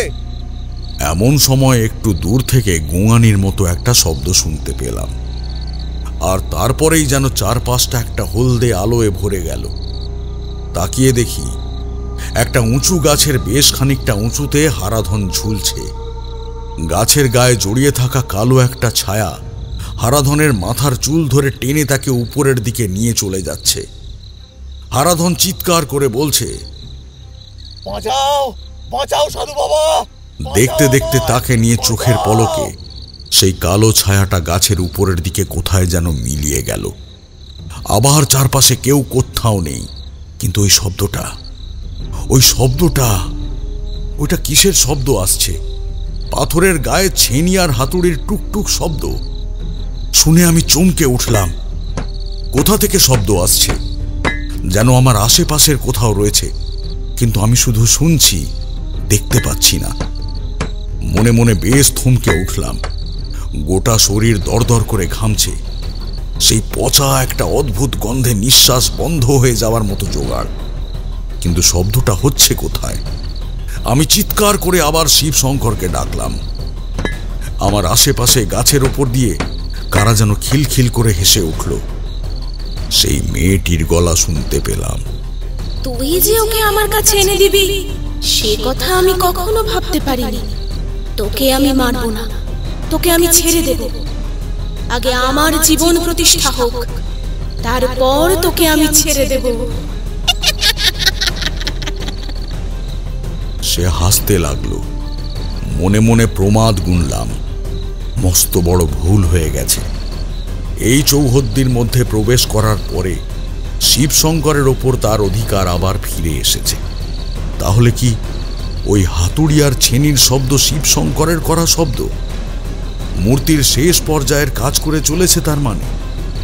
সেই সাধু যে বিপদ থেকে তাকে বাঁচিয়েছিল, আমি আবার সেই বিপদকে সাথে নিয়ে চলে এসেছি। বুকের ভেতরটা যেন কেমন মোচড় দিয়ে উঠল। সবকিছু ঠিক করতে গিয়ে বড় ভুল করে ফেললাম। সামনের দিকে এগোতে যাব, দেখি আমার দুটো পা কেমন যেন ভারী হয়ে গেছে। কোনো কিছুই মনে করতে পারছি না। বুঝতে পারছি অশুভ শক্তি যেখানে বেশি থাকে সেখানে তন্ত্র মন্ত্র কোনো কিছু ভালোভাবে কাজ করে না। বিশেষ করে এই জায়গাটায়, ওখানে বড় বড় গাছগুলো চারপাশে গোল করে ঘিরে একটা অদ্ভুত জায়গা তৈরি করেছে। আর ঠিক সেই জায়গার মাঝখানেই ওই একটা গাছ রয়েছে, যে গাছটা আশেপাশের অন্য গাছগুলোর থেকে সম্পূর্ণ আলাদা। বুঝতে পারলাম এই হলো সেই অশুভ শক্তির মরণ ক্ষেত্র, যার মধ্যে প্রবেশ করে আমি শুধু আমাকে নয়, হারাধন এবং শিবশঙ্কর দুজনকেই বিপদে ফেলেছি। হাতুড়ি ছেনির শব্দ আর একবার হতেই কি মনে হতে আমি মাটির উপর ধপ করে বসে পড়লাম। মাটিতে কান পাততে বুঝতে পারলাম কোনো ভুল নেই। শব্দটা ভেসে আসছে মাটির তলা থেকে। কিশোরী চমকে উঠল। মাটির তলা থেকে? হ্যাঁ, মাটির তলা থেকে। একথা বুঝতে পেরেছিলাম যে কোনোভাবে তার মূর্তি মাটির উপরে থাকলে তার বিপদ হতে পারে, তাই মাটির তলায় সে নিজের মূর্তিটাকে রেখেছিল। আর ছোট ছোট গর্তগুলো এখন বড় হয়ে গেছে। সেই গর্তের কোনো একটা ধরে নিচের দিকে নেমে গেছে শিবশঙ্কর। কথাটা মনে হতেই মনে মনে সাহস পেলাম। চট করে কোনো রকমের শরীরটাকে টেনে নিয়ে গিয়ে সেই বড় গর্তের একটার মধ্যে নিজের শরীরটাকে গলিয়ে দিলাম। সঙ্গে সঙ্গেই ওপর থেকে সেই মেইলি গলার একটা প্রচণ্ড চিৎকার শুনতে পেলাম। বুঝতে পারলাম গর্তের ভেতরে নেমে যাওয়ার সঙ্গে সঙ্গে আমার উপর দিয়ে কেউ যেন নিচের দিকে নেমে আসছে। গর্তটা যতটা গভীর ভেবেছিলাম তত গভীর নয়, খানিকটা ঢালু মতো। তার মধ্যে দিয়ে পড়তে গড়িয়ে গড়িয়ে নিচের দিকে চলে গেলাম। দেখি সেই গাছের নিচের দিকে গাছের শিকড় ছড়িয়ে রয়েছে মাটির তলায়। একটা গোল মতো জায়গা, চারপাশ থেকে কয়েকটা বড় বড় গর্ত মিশে এসেছে সেখানে। খুব বেশি বড় জায়গা নয়, অল্প জায়গা। শেকড়ের চারপাশ ঘিরে যেটুকু হয় সেইটুকুই। শেকড়ের গায়ে হেলান দিয়ে রয়েছে একটা কালো পাথরের মূর্তি। মূর্তিটা দেখতে প্রায় এক মানুষ সমান উঁচু হবে। তার গোটা শরীর তৈরি হয়ে গেছে, শুধু তার চোখ দুটো তৈরি করা বাকি আছে। সঙ্গে সঙ্গে মনে পড়ে গেল সেই মূর্তিটাকে যতবার আমরা দেখেছি তার চোখটা কেমন যেন অদ্ভুত বলে মনে হয়েছে। তারপরেই সামনের দিকে তাকাতে দেখতে পেলাম সেখানে বসে রয়েছে শিবশঙ্কর। তার দু চোখ বন্ধ। হাতুড়িয়ার ছেনি হাতে সে সেই মূর্তির চোখের উপর কি যেন করে চলেছে। সামনে এগোতে যাব, আমার পায়ের কাছে কিছু যেন বাধা পেলাম। দেখি কালো ধোঁয়ার মতো একটা ছায়া আমার দুটো পা জড়িয়ে ধরেছে। একটা হ্যাঁচকা টানে সে আমায় সেই মাটির উপরে ফেলে দিল। মাটি নরম, সেই মাটির উপর পড়ে আঘাত লাগলো না বটে, তবে সেটা টানতে টানতে আমায় পেছনের দিকে নিয়ে গেল। পেছনে তাকিয়ে দেখি কোথায় সেই মেয়েটা। ততক্ষণে সেই গর্তের মাঝে এসে পড়েছে এক কালো মস্ত বড় ছায়া। সেই ছায়াটাই আমাকে আটকেছে। তার বিশাল দুটো সাদা চোখ, অদ্ভুত মুখ। সে হাসতে হাসতে বলল,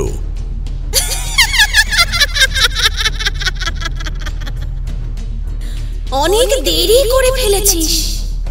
তোদের আমি মিথ্যে বলেছিলাম। আমার দুটো চোখ এখনো তৈরি করতে পারিনি, তাই সব কাজ আমি করতে পারি না। বিশেষ করে সবাইকে সম্মোহন করতে পারি না। আমার চোখ তৈরি হয়ে গেলে আর কোনো চিন্তা থাকবে না। খলখল করে হাসতে লাগলো সে, আর সেই হাসির শব্দে চারপাশটা যেন গম গম করতে লাগলো। আমি চিৎকার করে উঠলাম, অশুভ শক্তি শুভ শক্তির কাছে কখনো হারতে পারে না, আমি সেটা হতে দেব না। সে হাসতে লাগলো। আমি মনে মনে নিজের অক্ষমতার কথা চিন্তা করে গুটিয়ে যেতে লাগলাম। কি করব এখন? এখন যদি আমি শিব শঙ্করকে বাঁচানোর চেষ্টা করি তাহলে কতটা করতে পারবো জানি না, আর যদি সেটা না করে এখান থেকে নিজেকে বাঁচাবার চেষ্টা করি তাহলেও তো ভীরুর মতো কাজ হবে। সেই সাধু কিছু একটা ভেবেই তো আমাকে এখানে পাঠিয়েছিলেন, কিন্তু সেটা কি সেটা মাথায় আসছিল না। তাহলে কি আমার হাত দিয়েই কোনোভাবে সেই অপদেবী কঙ্কিনী আবার জীবন ফিরে পাবে? এমন কিছু কথাই সেই সাধু ভেবেছিল। মনে মনে ভীষণভাবে একটা ধাক্কা খেলাম। তাহলে কি সাধু সবকিছু জেনে শুনেই? কিন্তু সেটা হতে পারে না। সাধুর সঙ্গে যতদিন মিশেছি এমন কিছু তো মনে হয়নি। কথাগুলো মনে হতেই সাধুর বলা একটা কথা হঠাৎ করে মনে পড়ে গেল। চলে আসার আগে সাধু বলেছিল, ঠিক আছে ঠিক আছে, চিন্তা করো না, কারণ যদি কখনো তোমার কোনো বিপদ হয় আমি ঠিক সেখানে পৌঁছে যাব, সঠিক সময়ে পৌঁছে যাব। মনে রেখো, যতক্ষণ পর্যন্ত তুমি নিজের ওপর ভরসা না হারাবে ততক্ষণ পর্যন্ত আমি তোমার আশেপাশেই থাকব। চমকে উঠলাম। এতগুলো দিন তার সঙ্গে ছিলাম, কখনো সে বিপদের কথা বলেনি। তাহলে তখন বলেছিল কেন? তার মানে কি সাধু জানতো যে এমন কিছু একটা হবেই? সঙ্গে সঙ্গে গোটা শরীরের বল যেন ফিরে আসতে লাগলো। আমি মনে মনে নিজের মনঃসংযোগ করলাম সেই সাধুর সঙ্গে যোগাযোগ করার জন্য। সবকিছুই বুঝতে পারছি কেন আপনি আমায় মনোসংযোগ করার বিদ্যা ভালোভাবে শিখিয়েছিলেন। সব কিছু বুঝতে পারছি। সেই চরম অবস্থার মধ্যেও দু চোখ বন্ধ করে আমি সাধুর শেখানো সেই বিদ্যা কাজে লাগাবার চেষ্টা করলাম। এর জন্যে তন্ত্রমন্ত্রের প্রয়োজন হয় না। মনকে সংযত করে এক বিশেষ প্রক্রিয়ায় কাজটি করা যায়। সেটা করতে করতেই হঠাৎ করে মনে হলো যেন সাধুর মুখটা আমার চোখের সামনে ভেসে উঠেছে, আর সাধু বলছে, সবকিছুই যখন বুঝতে পেরেছো তাহলে চিন্তা করো না, অপেক্ষা করো। সঠিক সময় উপস্থিত হলে সব কিছু ঠিক হবে। কিন্তু শিবশঙ্কর যদি চোখ তৈরি করে ফেলে আর তারপরে যদি ওই অপদেবীর মূর্তিতে প্রাণ প্রতিষ্ঠা করে ফেলে তাহলে? মনে রেখো তারানাথ, সবকিছুই কিন্তু আগে থেকে লেখা হয়ে আছে। বিপদ কখন কতটা হবে এবং ঠিক কখন সেই বিপদ থেকে উদ্ধার পাওয়া যাবে তার সবকিছুই। আজ ওর ক্ষমতা প্রবল হবেই, কিন্তু জয় হবে শুভ শক্তির। 1000 বছরের অন্ধকার সামান্য এক প্রদীপের আলো কিন্তু দূর করে ফেলতে পারে। তাই ওর ক্ষমতা যত বেশি হোক না কেন। আর কিছুই শুনতে পেলাম না। আমার গোটা শরীর থরথর করে কাঁপছে। চোখ খুলতে দেখতে পেলাম গোটা জায়গাটাই যেন থরথর করে কাঁপছে। একটা কালো ছায়া তার কালো ধোঁয়ার মতো কুণ্ডলী আমায় আস্তে আস্তে জড়িয়ে ধরতে শুরু করেছিল। এবার যেন সেও কেমন হতভম্ব হয়ে উপরের দিকে তাকালো। তারপর হঠাৎ করে আমায় একটা ঝটকায় ফেলে দিয়ে সে গর্ত ধরে উঠে গেল উপরের দিকে। শিবশঙ্করের তখন একটা চোখ বানানো হয়ে গেছে, এরপর অন্যটা বানানো শুরু করবে। আমি ছুটে গেলাম শিবশঙ্করের কাছে, প্রায় ঝাঁপিয়ে পড়লাম তার গায়ের উপর। তারপর তাকে তুলে নিয়ে সরতে যাব, শিবশঙ্কর যেন পাথরের মতো ভারী, তাকে একটুও নাড়াতে পারছি না। আমি বললাম, শিবশঙ্কর, এখান থেকে আমাদের এক্ষুনি যেতে হবে। জায়গাটা যেভাবে নড়ছে আমার তো মনে হয় এক্ষুনি জায়গাটা ভেঙে পড়বে। শিবশঙ্কর মুখে কোনো কথা বলল না। তারপর যেন শুনতে পেলাম আস্তে আস্তে বিড় বিড় করে বলছে, কঙ্কিনীকে বাঁচাতেই হবে, আমায় বাঁচাতেই হবে। সে আমায় ক্ষমতা দেবে, অনেক ক্ষমতা দেবে। সে আমাকে বাঁচাতেই হবে। বুঝতে পারলাম সম্পূর্ণভাবে সেই অপদেবী শিবশঙ্করকে বশ করে ফেলেছে। কালো পাথরের চোখটা প্রায় হয়ে এসেছে। কি করব বুঝতে পারছিলাম না। আশেপাশের সেই গর্তগুলো থেকে কালো কালো ধোঁয়া যেন ভেতরে প্রবেশ করতে লাগলো। আবার কি ওরা আসছে? কিন্তু না, এগুলো অন্য কিছু অদ্ভুত দর্শন প্রাণী। তাদের কেমন দেখতে তা বর্ণনা করার মতো মনের অবস্থা তখন আমার ছিল না। আমি কি করব বুঝতে না পেরে একটা অদ্ভুত সিদ্ধান্ত নিয়ে নিলাম। শিবশঙ্করের হাতে হাতুড়ি আর ছেনি ছিল, তার হাত থেকে হাতুড়িটা সঙ্গে সঙ্গে কেড়ে নিলাম। তারপর শিবশঙ্কর কিছু বুঝে ওঠার আগেই সেই হাতুড়িটা দিয়ে সেই মূর্তির মাথা বরাবর একটা বাড়ি মারলাম। হাতুড়িটা তার মাথার কাছে লাগায় মুহূর্তের জন্য মনে হয়েছিল যেন মূর্তিটার একটা চোখ আমার দিকে তাকিয়ে রয়েছে। আর তারপরেই আমার হাতের হাতুড়ির ধাক্কায় তার মাথাটা ভেঙে ছিটকে গিয়ে পড়ল। যে কালো কালো ধোঁয়ার মতো প্রাণীগুলো ভেতরে ঢুকেছিল এক মুহূর্তে কোথায় যেন মিলিয়ে গেল। আমি শিবশঙ্করের দিকে তাকাতেই দেখি সে চোখ খুলেছে। এদিক ওদিক তাকিয়ে বোঝার চেষ্টা করছে কি হয়েছে। এখন দেখার সময় নেই শিবশঙ্কর, তাড়াতাড়ি তাড়াতাড়ি আমাদের এখান থেকে বের হতে হবে। শিবশঙ্কর বোধহয় আমার কথা সঙ্গে সঙ্গে বিশ্বাস করে ফেলল, তাই দুজনে মিলে ছুটতে লাগলাম। একদিকে যে গর্তগুলো ছিল ততক্ষণে গোটা জায়গাটা কাঁপতে শুরু করেছে। মাটি ভাঙতে ভাঙতে সেই গর্তগুলো যেন বুঝে আসতে শুরু করেছে।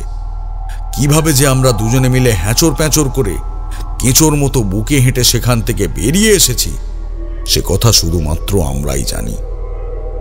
কাদা মাটি গোটা শরীরে মেখে কোনো রকমে যখন বাইরে বেরিয়ে ঘাসের ওপর শুয়ে হাঁপাতে লাগলাম তখন দেখি চারপাশটা শান্ত হয়ে আছে। গাছের সেই গোল চৌহদ্দির মাঝখানে সেই বড় গাছটা কখন যেন ভেঙে পড়েছে, মাটি থেকে শিকড় সহ উপড়ে গিয়েছে সেটা, আর তার জন্যেই বোধহয় তলায় এত লণ্ডভণ্ড কাণ্ড হয়েছিল। হাঁপাতে হাঁপাতে শিবশঙ্কর বলল,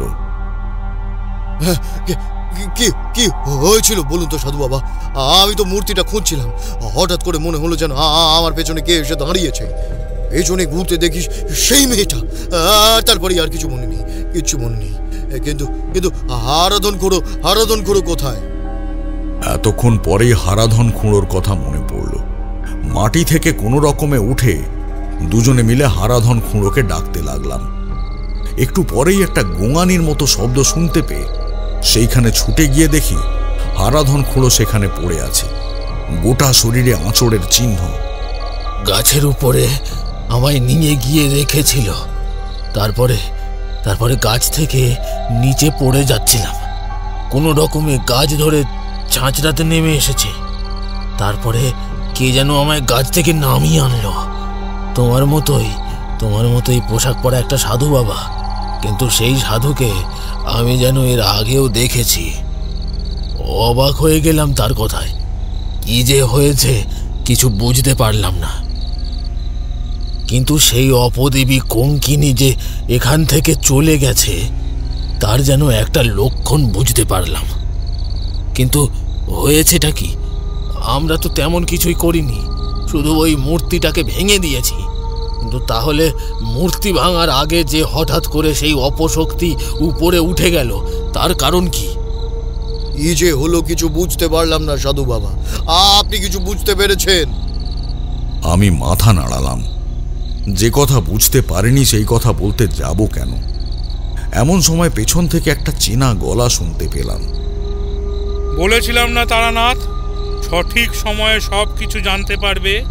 এখন সেই সঠিক সময় এসেছে। এইবার বুঝতে পারছো তো কেন তোমায় এখানে পাঠিয়েছিলাম? সেই সাধুর দিকে মুখ তুলে তাকালাম আমি, হারাধন খুঁড়ো আর শিবশঙ্কর।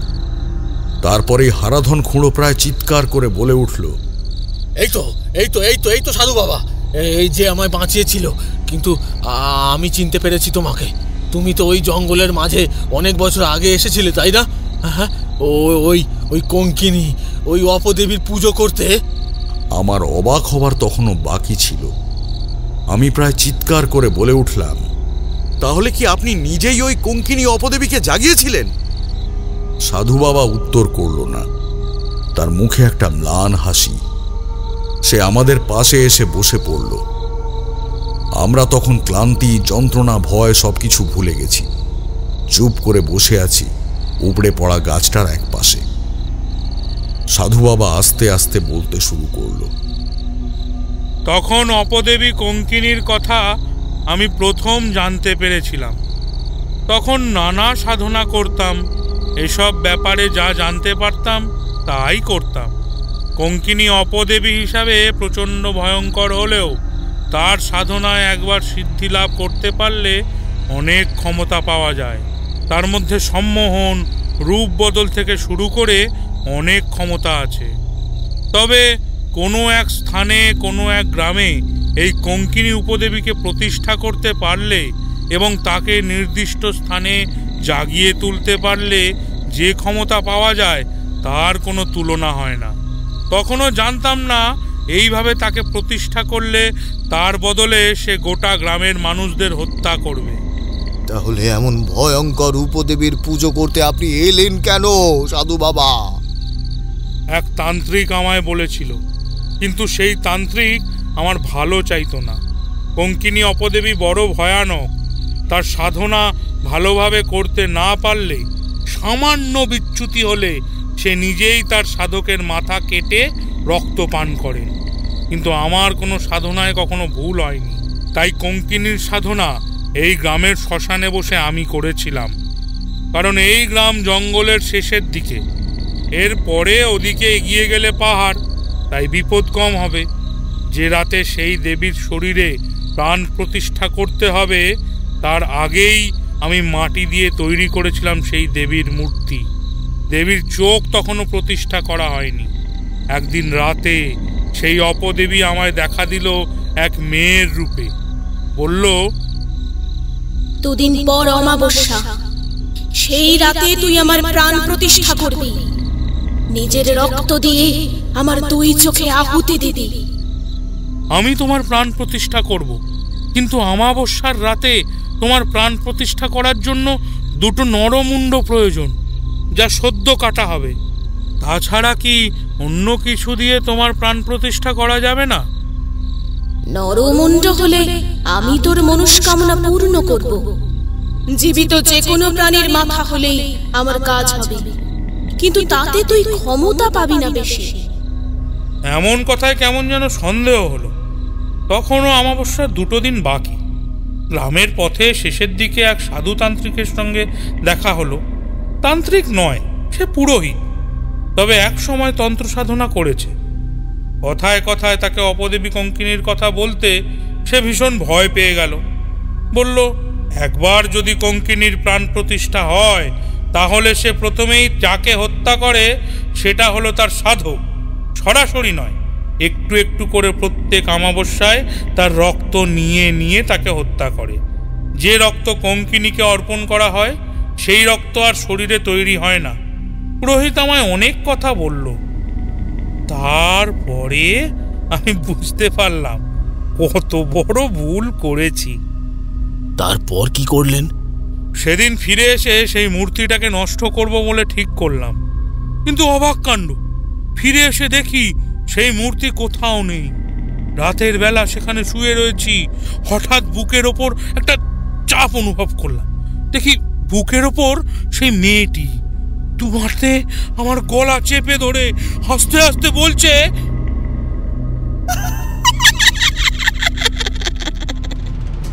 আমার প্রাণ প্রতিষ্ঠা করবি না? তাহলে তোকে প্রাণে আমি বাঁচতে দেব না।